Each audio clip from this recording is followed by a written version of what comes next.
Did David Allan Coe really sit down with the infamous Hells Angels? Rumors of this secret meeting have circulated for years, but as with many tales involving Coe, separating fact from fiction isn't easy. Known for his wild, unpredictable lifestyle, Coe's life reads like a novel, a man who lived on his own terms, far from the boundaries of polite society. His career has been defined by controversy, rebellion, and a deep-rooted connection to the outlaw spirit that runs through his music. And if the whispers are true, his ties to the Hells Angels might be even closer than fans realize. For a long time, stories of Coe's friendship with notorious bikers, his participation in rowdy biker rallies, and his intense lyrics fueled speculation that he wasn't just singing about the outlaw life, he was living it. The Hells Angels, one of the world's most infamous biker clubs, have been a symbol of rebellion and danger, often feared but rarely understood. A secret meeting between Coe and the Hells Angels would be shocking, to say the least, but also fitting for a man who spent his life on the edge. So, what was the purpose of this alleged meeting?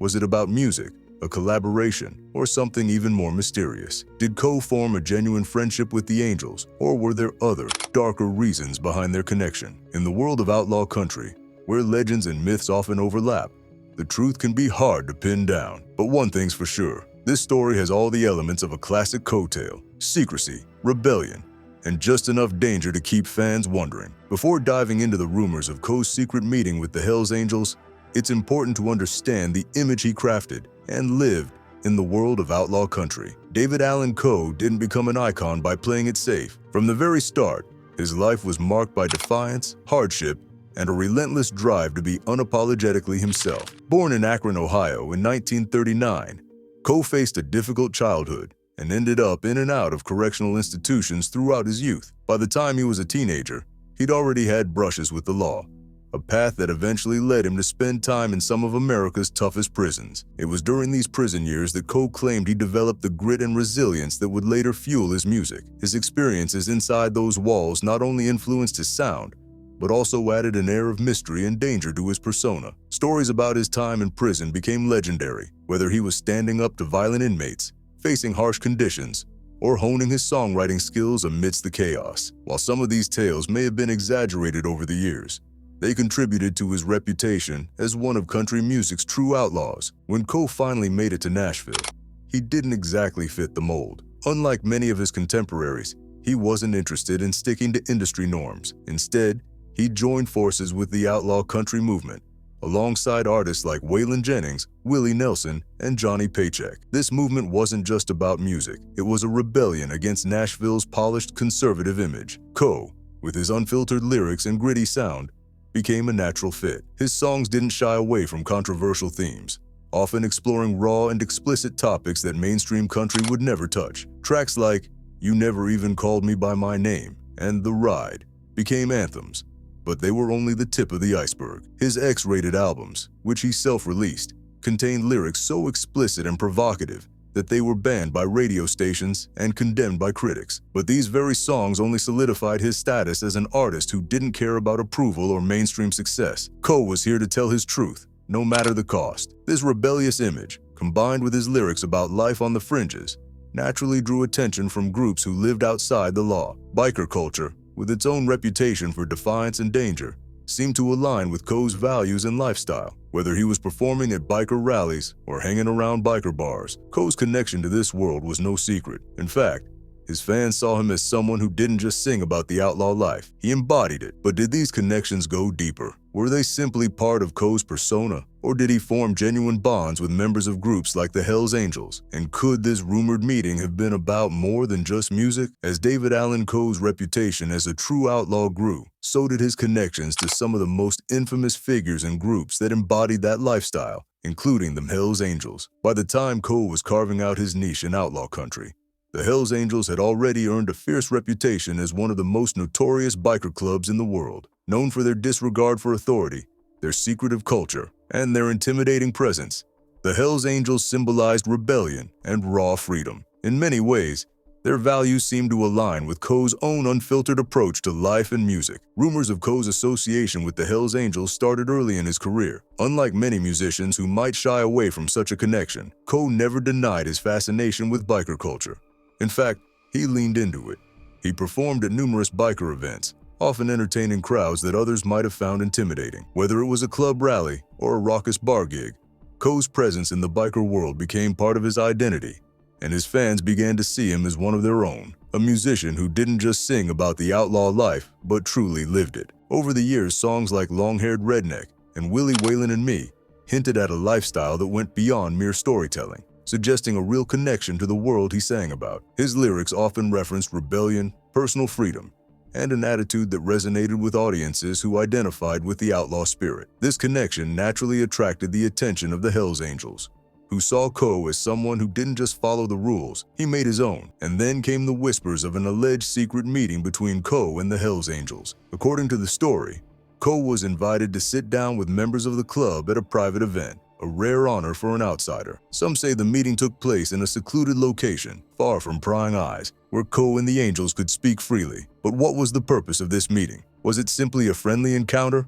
Or was something more serious discussed? And then rumors suggest that the meeting might have been about a potential collaboration, either in music or a business venture. Others speculate that Coe sought the Hells Angels' protection as he continued his defiant rise in country music, as he often found himself at odds with the industry's more conservative elements. Yet another version of the story claims the meeting was simply about mutual respect, a nod from one set of outlaws to another. Whatever the reason, this alleged encounter with the Hells Angels only added to Coe's mystique, blending myth and reality in a way that left fans and critics alike wondering just how deep his connections to the outlaw world truly ran. But as the story spread, eyewitness accounts began to surface, hinting at what may have actually happened that day, and fueling speculation that the meeting was more than just a passing friendship. As the story goes, the rumored meeting between David Allan Coe and the Hells Angels was no casual encounter. This wasn't just a chance to shake hands and talk music. It was said to be a carefully planned, secretive gathering. The supposed meeting took place in the late 1970s, during the height of Coe's career, when he was fully embracing his outlaw persona. The location of this meeting is often described as a remote spot, hidden from the public eye, where only a select few were allowed to attend. For Coe, this was more than just another gig. It was an invitation into one of the most exclusive, dangerous circles in the world. According to accounts from those familiar with the story, the Hells Angels wanted to meet with Coe due to his reputation as a rebellious artist who didn't care about industry rules. To the Angels, he was a kindred spirit, a man who, like them, rejected mainstream values and carved his own path. But the exact purpose of their meeting remains a mystery. Some say it was a show of respect. Others speculate there was more to it than admiration. After all, Coe's image aligned closely with the outlaw lifestyle that bikers live daily. The idea of a collaboration, whether musical or otherwise, isn't too far-fetched. One version of the story suggests that the Hells Angels wanted Coe to perform exclusively at their events, potentially sealing a bond between Coe and the club. This would have been a huge move, giving Coe access to an even more loyal, devoted following, while cementing his role as a musical figure who truly walked on the edge. Such an arrangement, however, came with risks, as aligning with an organization like the Hells Angels could alienate other fans and industry insiders who already saw Coe as controversial. Another, darker interpretation claims the meeting might have been more about business than friendship. Some speculate that Coe, who occasionally found himself facing backlash from conservative music executives and the Nashville establishment, was seeking protection in case things turned rough. Having the backing of the Hells Angels would undoubtedly grant him a level of security few could match, particularly in a music industry that wasn't always kind to rebellious artists like Coe. In exchange, he'd continue to perform at their events, solidifying his role as an outlaw artist who wasn't afraid of standing side by side with one of America's most notorious biker clubs. For years, Coe himself remained quiet about the alleged meeting, neither confirming nor denying the details, leaving fans to wonder what really happened that day. As the story circulated, Coe's silence only added to the legend, fueling theories about his ties to the Angels. Some fans believe the meeting was merely symbolic, a sign of respect between two outlaw communities, while others are convinced it had deeper implications. But with each retelling, the mystery grows. Did Coe meet with the Hells Angels purely out of mutual respect, or was this meeting the beginning of a partnership that would influence his career for years to come? The truth remains buried in the haze of legend and speculation. As the story of David Allan Coe's alleged secret meeting with the Hells Angels spread, whispers from those who claimed to have first-hand knowledge of the encounter started to surface. Some of these insiders painted a vivid picture of what went down, while others hinted at details that only deepened the mystery. These so-called eyewitnesses added fuel to the legend, making it impossible to tell where truth ended and fiction began. One of the most frequently cited accounts came from a man who claimed to have been present at the meeting. According to his version, Coe was invited to a private gathering at a remote Hells Angels clubhouse. The venue was described as a fortress-like compound, guarded and off-limits to anyone who didn't have clearance from the club. As Coe arrived, he was reportedly greeted with a mix of skepticism and respect. He may have been a musician, but in the eyes of the Angels, he had earned his place as an outlaw by living a life that paralleled their own. This witness claimed that the meeting wasn't just a casual chat. It was a chance for Coe and the club to discuss what they had in common and, possibly, how they could benefit from each other. Some believe that Coe's outlaw image and the Hells Angels' rebellious reputation created a natural alliance, one that both sides were interested in exploring further. It's said that they shared stories,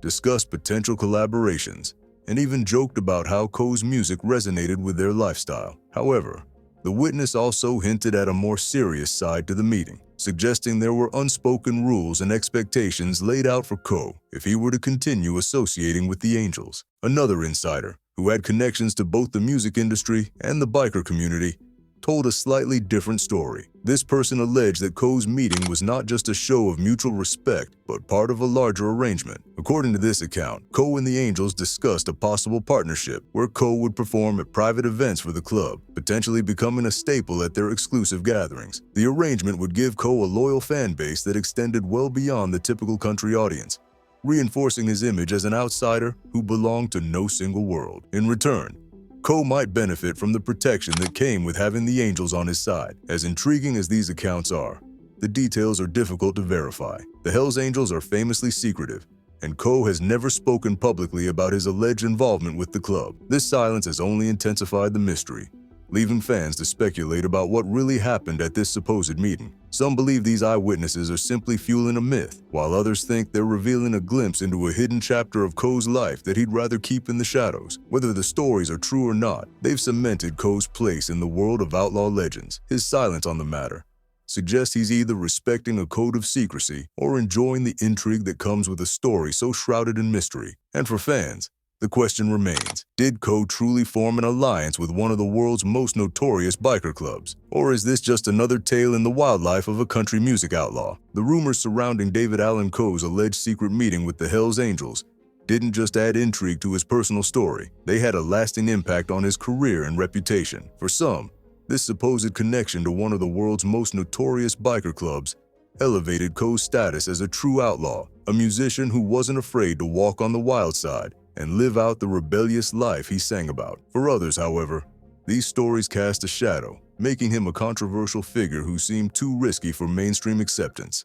In the world of country music, Coe had already established himself as a renegade. While Nashville's biggest stars polished their images to fit the industry's family-friendly mold, Coe embraced a grittier path, earning respect from fellow outlaws like Willie Nelson, Waylon Jennings, and Johnny Cash. His association with the Hells Angels only reinforced the notion that Coe didn't just sing about living outside the lines, he embodied it. Many fans felt a deeper admiration for Coe because of these rumored ties, seeing him as someone who had genuine connections with the underworld he so often referenced in his lyrics. However, aligning with a group as controversial as the Hells Angels came with risks. For one, Nashville executives and mainstream promoters weren't eager to work with an artist who flirted with connections to biker gangs and the dark, often violent, world they represented. Coe's ties to the Hells Angels fueled an image that, while captivating, made him nearly untouchable in certain circles. Concert venues and sponsors that might have once considered him began to hesitate, concerned about the unpredictability that followed Coe wherever he went.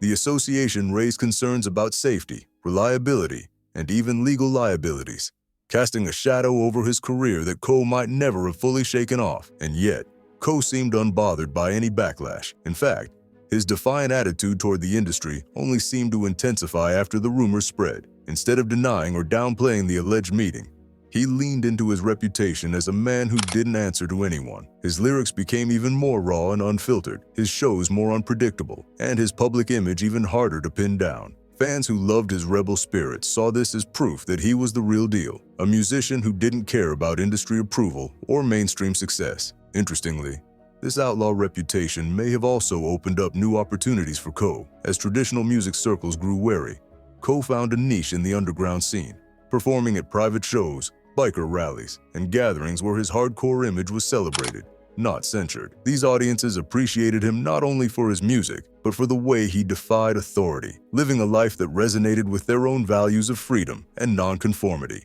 In the end, the rumored meeting with the Hells Angels became a part of Coe's legacy, a story that defined him as much as his music did. Whether or not it was true, it shaped how the world saw him, a man unafraid to push boundaries and make alliances that no other artist would dare. And for Coe, that may have been the ultimate form of artistic freedom, one that allowed him to live and perform on his own terms, regardless of the cost. In the end, David Allan Coe's rumored meeting with the Hells Angels remains one of the most intriguing mysteries surrounding his life. Whether fact or fiction, the story has become a defining part of Coe's legacy, adding to his legend as a true outlaw in every sense of the word. The image of Coe sitting down with one of the most notorious biker clubs in history is something that captivates his fans and keeps his reputation alive decades after he first stepped onto the country music scene. While Coe himself has never confirmed or denied the meeting, his silence has only deepened the allure. Fans are left to wonder, was this all just part of his myth, a tale born from his rebellious lifestyle, or did this meeting actually happen? In a career full of twists, turns, and controversies,